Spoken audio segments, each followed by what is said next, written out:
This episode of the Craftsman Online podcast is sponsored by Bricks Masons. From elegant Masonic rings that showcase your commitment to our craft to finely crafted regalia and apparel that honor your tradition, Bricks Masons delivers quality and craftsmanship that truly stands out. Shop now at bricksmasons.com and use promo code CRAFTSMAN, that's CRAFTSMEN, to receive free shipping with your first order. The comments, opinions, and views shared during this program are of those individual Freemasons and do not reflect the official position of a Grand Lodge, Concordant Body, Appendant Body, Masonic Authority, or CraftsmanOnline.com.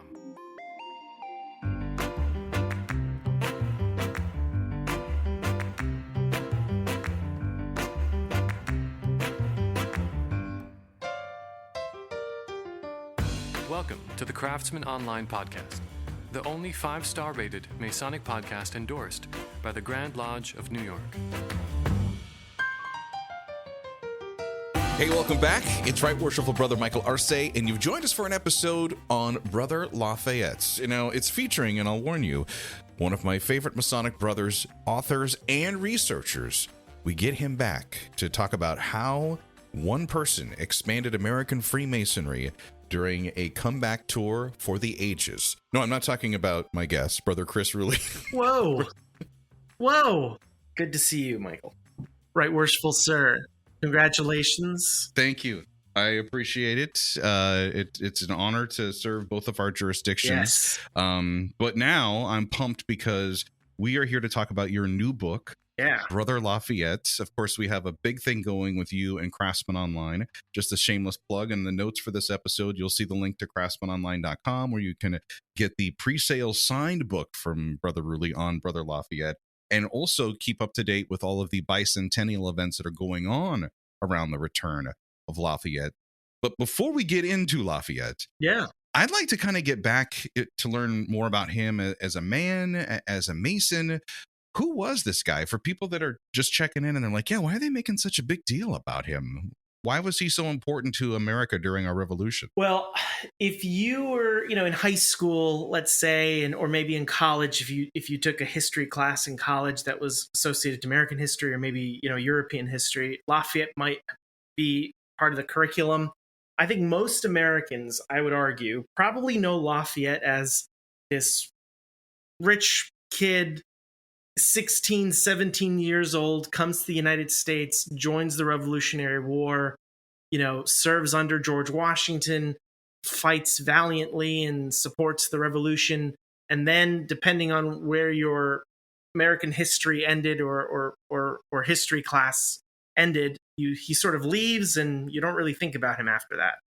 Unless if you're in European history class, then you maybe get into the French Revolution. Well, all of a sudden, Lafayette becomes a major player in the French Revolution. And so to me, when I started writing or working on this project, it actually came from the other podcast that you and I were on before about the White House and the Freemasons, cataloging all the Masonic activities at the White House.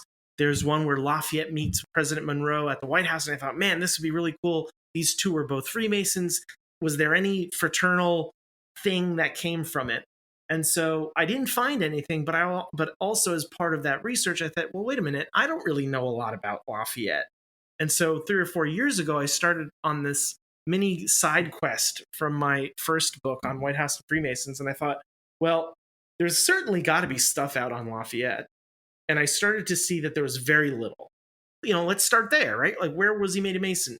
I found 5 or 6 different resources, books, histories, and they were like, oh, he was initiated probably here, probably here, probably here, probably here. It wasn't clear. Meanwhile, I'm like, well, I don't understand. And so I had to take a pause and go, I don't understand. There's so much on this guy. There's so much on his life and his political career. And all of a sudden we revere this guy. Freemasons know Lafayette. He was very well known. And then I later on find out in 1824-25, he's traveling the country and he's attending these Masonic things, and we don't even know where he was initiated. And so I had to go to 25 different sources for Lafayette's information. Some of it was conflicting, and I went, I'm just creating another hassle for myself. And so I thought, okay, well, this is another project. So as I was wrapping up White House and the Freemasons, I thought, I kind of want one source on Lafayette. There's swords and jewels and aprons and all this stuff associated. And I said, let me put it all in one place. And every night I would find something new and interesting, that he became probably one of my favorite Masons. Probably Benjamin Franklin's my favorite. I think Lafayette might be number 2 right now.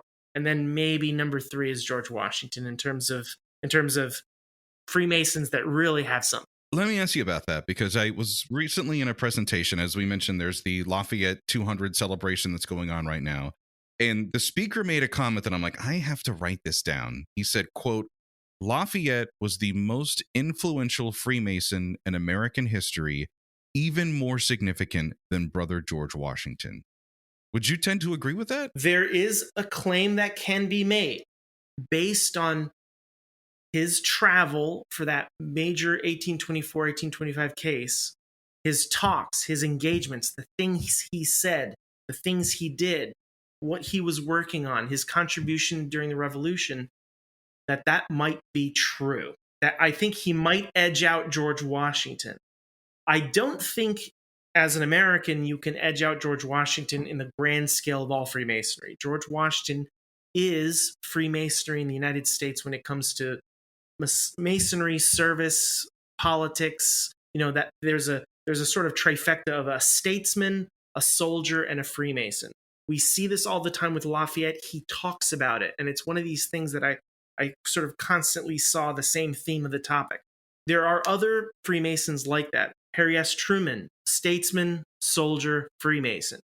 Benjamin Franklin was a little different. He was a statesman. He wasn't a soldier, but he was an industrialist. He was an inventor, an author, a scientist. But again, it fits that 3 category of he went above and beyond for his country. He went above and beyond for his business, his personal whatever. And then he went above and beyond in Freemasonry. And so I think there are these figures in life, in our history, that fall into that category. Lafayette certainly belongs in that category.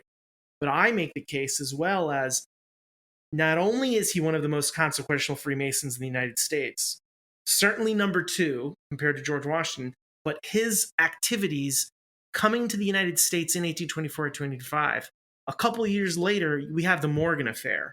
And so I argue that all the hoopla, all the publicity, all the social in-your-faceness of Freemasonry that happens in 1824-1825, I think exacerbates this low hum of anti-Masonry that's already in the system. Because he's going to different states, he's meeting with senators and congressmen, he's laying cornerstones. Every town where there's a major Masonic presence is getting him a banquet, and there's all these activities that are going around during the tour. And Lafayette's talking about how important Freemasonry was in his life, and how, it's not like that in Europe, where, in Europe, Freemasons are arrested and all these things are happening, but in the United States, Freemasonry lives and thrives. And so he's creating this public persona of himself as a humble Freemason, a stoic statesman, and a brave soldier. I think there's a little emphasis there that impacts anti-Masonry a couple of years later. What I found interesting are the pictures of him. And as you discussed, like when we first enters the American Revolution lore, he's this young whippersnapper full of energy, doesn't say no kind of guy, boom, boom, boom. And then he goes away and he comes back almost 2 generations later. So if you think about it, we're just barely 2 generations after being a new country. We are still in our infancy, right? Like, as you mentioned, like we're still kind of like getting our footing after like the War of 1812. Like we shook off the British and now we're getting a little bit stronger. We've got expansion that's starting to happen out westward and out south. And as you mentioned, we have this Morgan Affair, but it was interesting to see the pictures of him from his visit back to the US. And I'm like, who's this older guy? He looks like a Hollywood actor after a few years. There's a great photograph of Lafayette. I think it's called Lafayette Sitting, or Lafayette at his house in LaGrange. And he's an older man. It's my favorite painting of Lafayette. He's an older man. He's sitting down. He's looking. He's got a slight little smirk in his face. But he's a man that went through a lot. And you can tell through that painting that he went through a lot. Lafayette returns back after the Revolutionary War. He returns to France, and he is hailed as a hero. And almost immediately, this young 17, 18, 21 at that, I mean, now he's in his early 20s and he thinks, I just came back from one of the greatest revolutionary activities ever seen. And now I want to replicate this in Europe. And what I like to say is he went headfirst into the wall that is the French Revolution, because the French Revolution was not as clean and as tidy as the American Revolution was. Anybody that saw the latest Napoleon movie gets a little bit of a glimpse of what really went down. Yeah, and so this is a man who now all of a sudden he's in his 30s, and he's now dealing with these two factions. One faction that goes, you are this Lafayette whose family comes from one of the oldest nobilities of France, who has money and power and authority, and you come back now and you're trying to change the government. You're not going full democracy because that necessarily can't happen, but you're trying to get into a constitutional, monarchy, something that, now they have in Spain and in England, where you want to shift it where, you keep the monarchy. So that's one side. And the other side is the revolutionaries who said, we want this thing gone completely. And who are you, Mr. Rich Guy, who all of a sudden comes back and thinks he can change everything, but into his own style? In an attempt to appease both the monarchy that thinks that he's a traitor because he wants to completely uproot the current political state, to the revolutionaries who thinks he's not good enough because, oh, great, you went out to the United States and you basically served under George Washington and basically had a good time vacation while, relatively speaking, they were doing all the hard work and you were just hanging out, and yeah, you fought a couple battles and you helped, but really, who is this moron that's stuck in the middle? Forget it. And so he basically loses the respect of both groups. He flees the area now that we know as Belgium, and he gets captured by the Austrians. He loses all his money, all the ancestral claims, his money, his territory, the Lagrange, his family fortune is gone. He gets thrown in prison for 5 years. And then after 5 years, a guy named Napoleon, who you just mentioned before, he comes in and goes, I've rescued Lafayette. I was able to bring Lafayette out of prison. I was the one that was able to get Lafayette out. And so, of course, Lafayette's going to join me in my new endeavor. And Lafayette says, forget it. I'm not interested. I spent 5 years doing this. This revolution was not what I expected. I'm getting hit from both sides. I'm not interested. And he spends basically the rest of his up until 1824 trying to recapture, his finances, trying to be in financial health, trying to reclaim the territory and the lands and his ancestral claims that the new French government, basically took from him. Gets to 1824 as a tired, exhausted 60 to 70-year-old with very little interest, a little bit of a melancholy, you might say, before he receives this letter from the President of the United States saying, hey, we're about 2 years away from the 50th anniversary of the American Revolution. Do you want to come over here and go on this national tour and help us think about and talk about those glory days? A lot of those guys are dying. Thomas Jefferson and James Madison are still alive. John Quincy Adams is still alive, but they were the young guys during the revolution like you. They were in their 20s and teens. Are you interested in coming back and reliving and talking about and meeting some of the veterans that are still alive and bringing up some of that national good feeling and goodwill? And so Lafayette gets a breath of fresh air.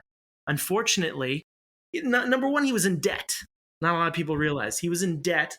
And so American expats in France helped pay for his debt in order to get a ticket to get on a boat with his son and his secretary to come over to the United States. The other issue was he didn't have all the money to manage a multi-month, multi-state campaign. It's a tour, basically. You and I are talking about the logistics of going up to Albany, in next month to go to these. And so imagine multiply that by, a 13-month tour. He didn't have a lot of money. And so the American government, when they found out about his current situation, they basically said, listen, you are the nation's guest. And that's a term that you hear or see in newspapers, in publications of the time. the nation's guests. You're the nation's guests. When you are here, we will take care of you. We will pay for all the things. Don't worry about it. We don't want you to. We don't want you to feel in a position that this is a cost, prohibitive thing. So we will take care of you. We'll escort you. So that's basically how we get from young man Lafayette to old man Lafayette.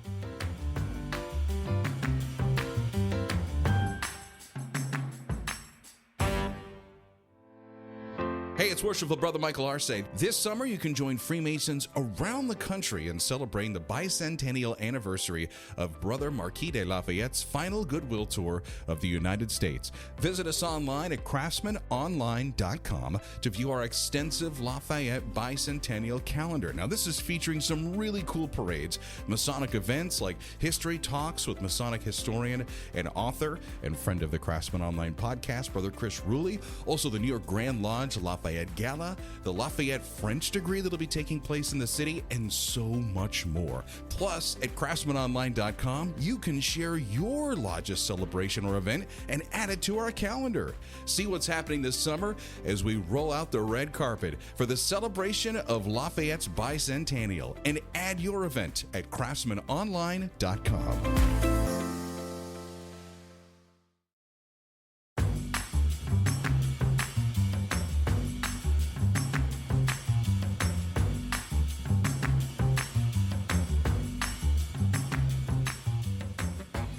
Of the portraits really that I've seen about Lafayette's return and him being showered with gifts, and the idea of like the key to the city would have been presented to him.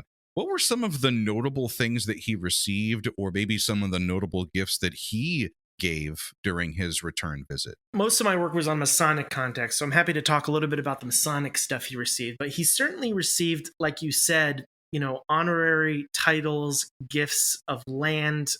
In fact, during his tour, the United States government paid him basically the amount of money that he was owed as back payment for the war during the Revolution. Adjusted for inflation, he got from the American government about $13 to $14 million equivalent now through that generous act in Congress that, out of all people, John Quincy Adams, famous later on, will be an anti-Mason. He helps push this to Congress to make sure Lafayette gets paid. During his travel, so when he comes to the Grand Lodge of New Jersey, for example, or when he visits and meets with the Grand Lodge representatives of the Grand Lodge of New Jersey, he receives a jewel from one of the lodges that was in New Jersey at the time. I think it was Washington Lodge number 41, made a jewel for him, and so he received that. There were aprons, there were other Masonic jewels. When he comes down to Alexandria, Virginia, where he visits George Washington's tomb, George Washington Parke Custis, who basically was the overseer of the steward of the Washington estate and the Washington history at the time, gives Lafayette a Masonic jewel from Washington, as well as a blue sash. We believe it was the sash that was on the painting, the famous George Washington painting of him in his Masonic regalia. We believe that's the blue sash he gave to Lafayette. Well, in a future episode of this podcast, we will be talking with you and Brother Adam Kendall, who does the foreword for this book and is, as you've shared, like one of the just most renowned Masonic scholars and researchers that we have here in modern times in our craft. We'll go a little bit behind the scenes in the life as a researcher.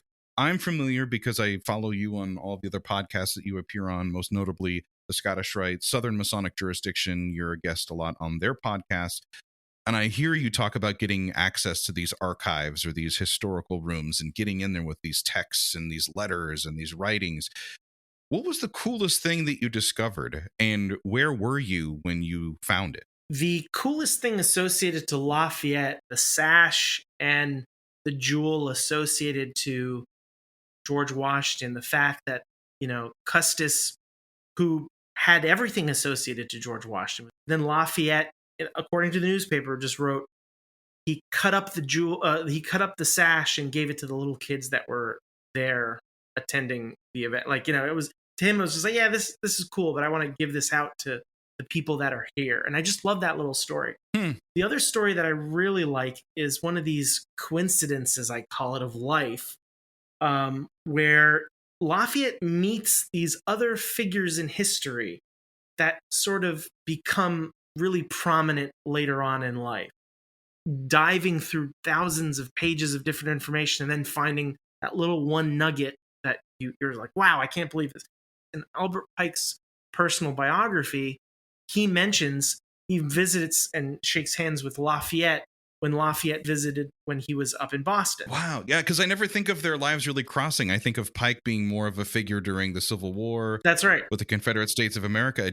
It's so crazy how those two big historical figures would have come across. And Pike says something to the effect of he remembers seeing how vibrant and energetic this old man was. And that's out of his bibliography. Now that's Scottish Rite.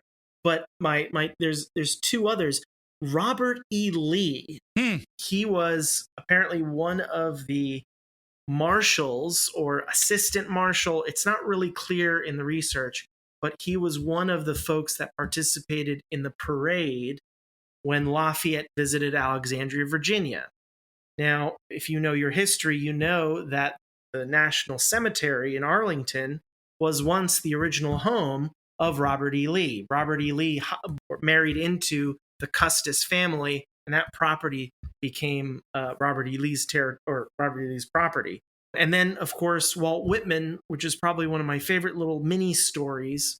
Walt Whitman was on July 4th. Walt Whitman, as a very young child, attends the cornerstone laying ceremony for the Brooklyn Apprentices Library.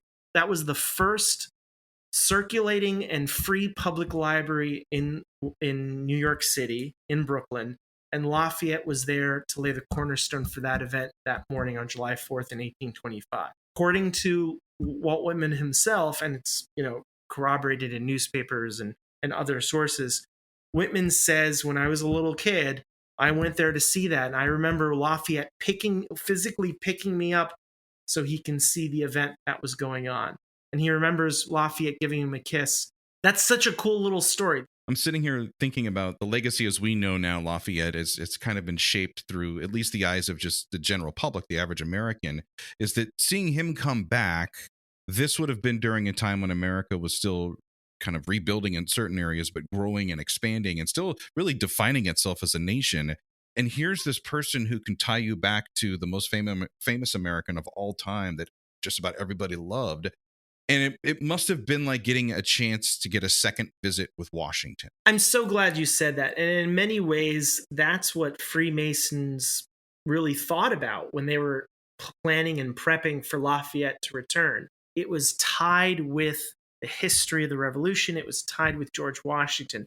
And so in many cases, actually in almost every case, when Lafayette visits a Masonic lodge, for example, or a Grand Lodge or some Masonic activity, there was often Grand Master or the Worshipful Master of the lodge or whatever, usually did a welcome address. They mentioned George Washington. They mentioned Benjamin Franklin. They mentioned Lafayette. They mentioned, Freemasonry. They talk about the principles and values of the organization. Lafayette stood, often a very brief address, sometimes in slight broken English. He responded. He talked about Washington. He talked about Franklin. He talked about all these individuals that were part of his life, as well as Freemasonry. There was a tint of, I'll call it, political talk. He often referenced the plight of Freemasons in South America, in Europe, who were having issues. They called it the struggle for liberty. These guys were trying to replicate what was going on in the United States, create that revolution. And so he often highlighted and said, let's not forget these guys in these different countries who are also Masons, who are also trying to do what Washington and I were doing in the United States. And in many ways, the iconography, right? And here's another thing that, not a lot of people realize, but back then, certainly in the 1820s, 1830s, and 1840s, when photography wasn't even a thing, reporters did a very good job at describing a scene, describing the environment that they were in. And so I really enjoyed going through these old newspapers where reporters were, I believe many of them were Masonic reporters that were covering Masonic lodge activities. They would write in such great detail. Over the east side of the Masonic Hall was this massive banner laurels and the words, in Latin associated to George Washington, father of the country, and Lafayette, or busts of Andrew Jackson or different, Masons. And so they had these detailed descriptions of the things that Masons were building, the things that they were creating, these banners, these programs, the music that was played, all the toasts and activities. I mean, even in the Grand Lodge of New York, there was a newspaper, I think it's called the Albion newspaper, and there is a copy of it in the Grand Lodge of New York archives, which I was able to, thankfully through Michael LaRocco, get a copy of, that actually showed the schematic of the 200, 300 person banquet that occurred when the Grand Lodge of New York held a banquet for Lafayette, that had in great detail, like where everyone was sitting. You could actually probably recreate it perfectly. All the toasts that were sung or done during the banquet, the songs that were held, the poems, the music. I mean, it's not just Lafayette showed up to this hall, he shook a couple hands, kissed a couple of babies, said thank you very much, and left. I mean, there was a whole apparatus created around him to celebrate him, to create arches and ornaments and things, and really do it up. And this is, again, a public institution. We talk about Freemasonry being a secret society, but really it was very public. It was out there. It was in newspapers. It was in, the public discussion. And so we really have to think of it, when you're thinking about Lafayette, you have to think of it in this grand scheme.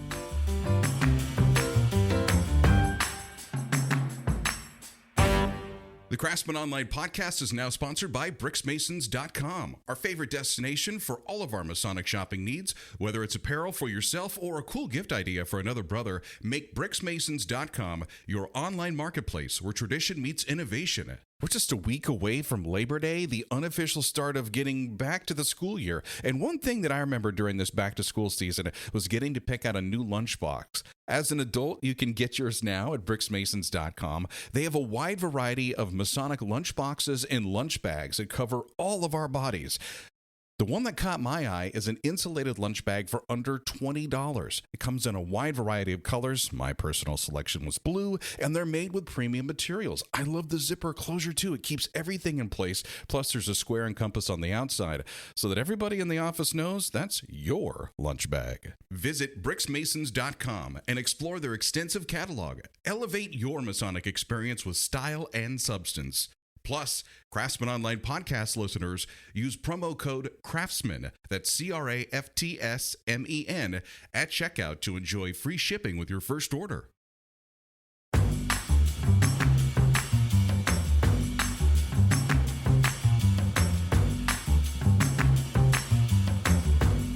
Hearing you talk about this, it's kind of a catch-22 for me. Like, on one side, I'm really excited because I've seen the events again on our website at craftsmanonline.com. You click on the bicentennial events. There's parades, there's reenactments for Freemasons, there's some special degrees that'll be performed that you can be a part of.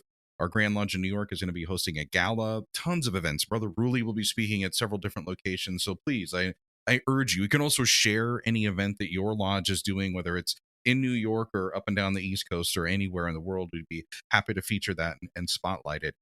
But I'm sitting here listening to you talk about this, and this was an opportunity not just for Americans, but for Freemasons to be reminded how great the institution of what we do here in America is. And I sit here and think, I'm like, wow, I don't know if there's a modern day equivalent to this, sadly. I don't know if there's a big central figure in Freemasonry that could remind everyone how great we are and get everyone just so generally on board to be excited.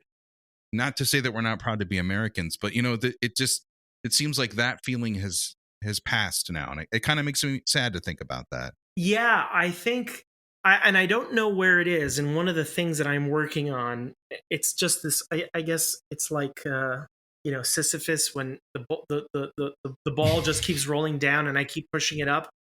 I try my best to figure this out. There's a period in time in the 20th century when we went from, this is not a public organization, public society that does a lot of stuff, and by the way, it's a secret society, or is this a society that has secrets? There's that terminology. Mm-hmm. There's a point in time when that shifted, and they said, the fraternity that we knew for 150, 200 plus years in the United States that focused on fraternal charity, that focused on enlightenment and education and empowerment, individual empowerment, as well as creating structures, support charities, support people, support families. There's a period in time where that shifted. I can't tell you exactly where it is and when it is. It tends to be more towards the latter half of the 20th century, where we went from, gee, isn't this a spooky place? Or aren't these interesting rituals really spooky? And forget about Freemasonry's impact as a public good and more on, man, forget it. If we're not going to get people coming in, then we're going to start being less focused on the community. If they don't want us, that's fine. Let's focus on the 40 guys in this room and don't worry about the big building, and we'll probably sell this building off anyway, and crumbling infrastructure and all this stuff. There's a period, I can't tell exactly where it was. I want to say in maybe the 60s or 70s, where it shifted. Look at Lafayette's time. Look at Lafayette's time when he came to the United States. What was Freemasonry like? Freemasonry was open. And what I mean is they were communicating, engaging in newspapers. They were publishing transactions. They were talking about Freemasonry in newspapers. When feasts for St. John were recorded in newspapers, telling you where they went, the banquets, the things that they did, who did the sermon, what church did they go to. They congratulated and welcomed and highlighted who the next Grand Master was. And, imagine having, Most Worshipful Brother Stephen's a list of all his representatives and Grand Lodge officers published in the newspaper, where people came and saw and talked about it and congratulated them. Notices for charities and all these different things. That was what you would find in the newspaper. You would find Masonic notices, Masonic things that they were talking about. We don't have that really anymore in the public space. Masons contributed money to Lafayette's civic balls and activities. So we say, we spend a lot of money within the fraternity to hold these really big events and galas and activities when Lafayette came. But we also contributed a lot of money to the public events. And we opened our Masonic halls when we didn't have Masonic meetings to bring Lafayette in and to bring other associations in. So other groups not associated with Masons used the Masonic halls to welcome Lafayette, to hold dinners and banquets and activities, research societies, polemic societies, the Masonic or Washington Benevolent Societies that were throughout the United States. The Washington Benevolent Society was one of the largest societies in the United States, on par with the Masons. It was not necessarily a fraternal organization, but it was a social organization, sort of like the Rotary, that was involved in keeping the idea of George Washington alive. And so they would often meet in Masonic halls or participate in Masonic areas and things. And Masons were involved in the government and in politics. And when the mayor of the town that welcomed Lafayette in had his own public event, he would then go with the Masons and go in there in the Masonic hall and put his apron on and welcome Lafayette in the Masonic sphere. You have a fraternity that is a public organization engaging in public activities, and then in times when it's appropriate, having Lafayette come into the lodge hall, opening the lodge meeting, talking about Freemasonry, and then bringing him back out into the public again. The book is Brother Lafayette.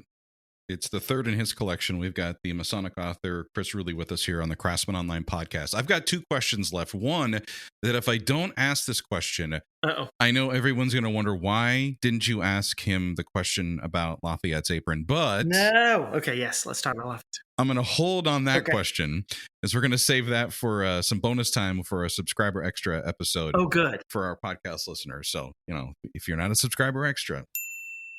But the other question I wanted to ask you, when it comes to your writings, and this is what I love about you, because I can tell, having owned a copy now of The White House and Freemasons, your second book, you're like Jerry Maguire. Everything you do is all out. Like, you were all into this. I can imagine you were probably dreaming of Brother Lafayette at night, to where you'd wake up in the morning and be like, oh, I wish I could write this down. And of course, your first book, I can never get the first part of that title, Archivum Masonicum Papers on Masonic History. Did I say that right? Yeah, there you go. Nice. Yeah. That's a limited run series. I basically took stuff that I found out in the public domain and was like, I think these are important things to have. And so it's a recurring series. Before we close out this episode, I want to know what's next for you. I know you take some time in between projects, and that's understandable. But where are you thinking? Where's your mind kind of going now? Is either a Masonic researcher or into some future writings? There are two avenues that I'm currently taking right now, two projects that I'm working on. The first one is on the New Age magazine, which was official publication of the Supreme Council of the Southern Jurisdiction. I'm working on a book or a manuscript right now on the history of that magazine.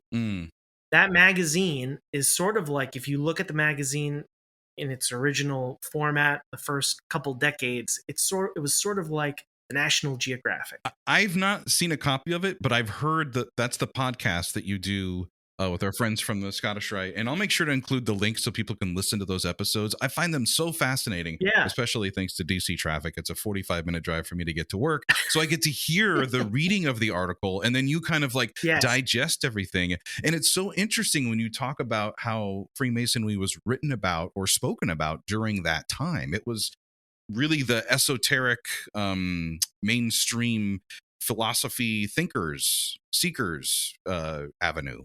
Yeah, the magazine was so fascinating because it brought, like you said, it just brought a lot of stuff into it. There were articles, recurring articles on drama and the arts, on theater plays and who to check out and which plays are really great and you should check this out. There was a whole entire recurring series on science. It was called The Progress of Science, where they would find snippets on interesting inventions, things that are happening. There was one on I remember reading one. It was like advances in telecommunications on the battlefield. And then the next, you flip the page, advancements in prune production in California. Nothing to do with Freemasonry at all whatsoever. But actually, and I would argue it had everything to do with Freemasonry because it was trying to educate and enlighten the reader. And it was trying to show the reader, we are now at the turn of the 20th century. You are now entering 1904, 1905, 1906. We are now in a new period of great science and mathematical and scientific advancements, electricity.